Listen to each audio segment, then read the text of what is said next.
ধানের শীষ, দাঁড়িপাল্লা, শাপলাকলি দলীয় এসব প্রতীকের নামের সাথে পরিচিত ভোটাররা। তবে এবারের নির্বাচনে স্বতন্ত্র প্রার্থীদের জন্য রাখা কিছু প্রতীকের সাথে পরিচয় নেই নতুন প্রজন্মের।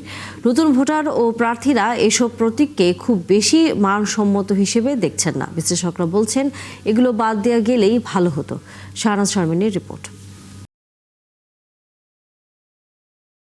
মরুভূমি জাহাজ খ্যাত প্রাণী উট। বাংলাদেশে মরুভূমি না থাকলেও উট ত্রয়োদশ সংসদ নির্বাচনে স্বতন্ত্র প্রার্থীদের জন্য প্রতীক হয়ে এসেছে। এমনি করে নদীর কুমির ব্যালটে স্থান পাবে আসন্ন ভোটে।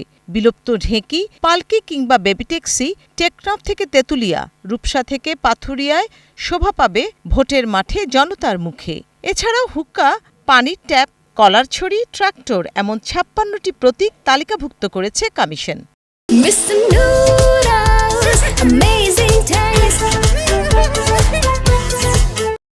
হালনাগাদ তালিকা অনুযায়ী ১৮ থেকে ২৫ বছর বয়সী ভোটারের সংখ্যা প্রায় ২.৫ কোটি, যাদের জন্ম ২০০৭ থেকে ২০০৮ সালের মধ্যে।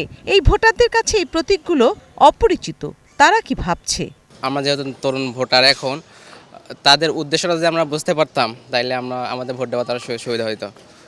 এখন উদ্ভট যেসব প্রতীকগুলো আছে এইগুলো থেকে আমরা বুঝতে পারি না যে আসলে তাদের উদ্দেশ্যটা কি বা তাদের ভোট দিয়ে আমরা কি করব। আমরা যখন একটা প্রার্থীকে দেখি বা প্রতীক দেখি, এটার সাথে আসলে কোনো কিছু রিলেট করা যায় না।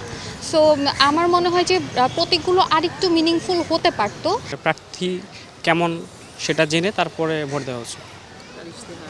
প্রতীক দিয়ে বিবেচনা করা উচিত না, প্রতীক যেমনই হোক। যদিও প্রতীকের সাথে ওইভাবে কিছু ম্যাটার করে না, বাট তারপরও যেহেতু সে একটা সমানের দিক থেকে দাঁড়াচ্ছে, একটা দেশের একটা রাজনৈতিক স্থান স্থাপন করতেছে সে তার মাধ্যমে, তো সে চাইলেই পারে যে এমন কিছু যেটা শিক্ষণীয় বা ভালো কিছু।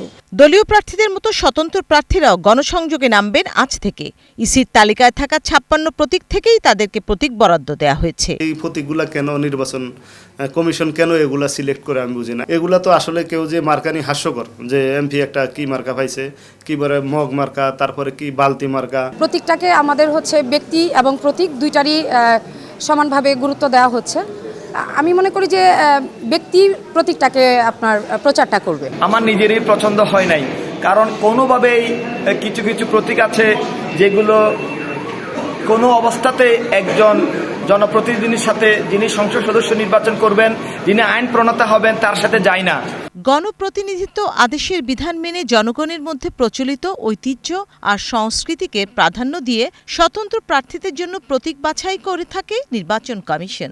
জেন্ডার, ধর্মীয় বিশ্বাস, জীবনযাপনের নানা উপকরণ বিবেচনায় প্রতীক ইসির তালিকায় স্থান পাওয়া উচিত বলে মনে করেন বিশ্লেষকরা। একজন প্রার্থী যদি এমন একটা মার্কা তাকে অফার করা হলো যেটা তার নিজের কাছেও পছন্দ হচ্ছে না, বা তার তো ভাবা উচিত জনগণ সেটা পছন্দ করবে কি করবে না, তখন সেটাতে প্রত্যাখ্যান করতে পারে, নির্বাচন কমিশনের সাথে নেগোসিয়েট করতে পারে। সেই কাজটার মধ্যে সেইখানে তারা কেন যাচ্ছে না সেটা কিন্তু তাদেরও দায় নিতে হবে। গাধাও তো প্রতীক আছে, বলেন আমেরিকান গাধাকে আমরা আমাদের দেশে প্রতীক দিলে কি বলতে বলেন, অথচ গাধার একটা মিনিং আছে। সব বোঝা তোমার সমস্ত সমাজের বোঝা সে বয়ে বেড়াবে, সে বয়ে নিয়ে ক্লিন করে দেবে তোমার। এই যে একটা মিনিং, ঝাড়ু আছে প্রতীক, তোমাকে ক্লিন করছে। তা আমরা তো এরকম মিনিং খুঁজি না। আসলে প্রতীক কোনো ম্যাটার করে না, আপনার নীতি কি, আপনি মানুষের কাছে কতটা কাজ করছেন সেটা একটা বড়। তবে বিভিন্ন সময় স্থানীয় ও জাতীয় নির্বাচনের জরিপ থেকে দেখা গেছে প্রতীক ছাড়াও প্রার্থীকে বিবেচনা করে ভোট দেন ভোটাররা। সেক্ষেত্রে প্রতীক একটি উপাদান মাত্র।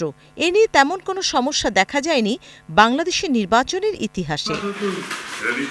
শাহনাজ শারমিন, ৭১, ঢাকা।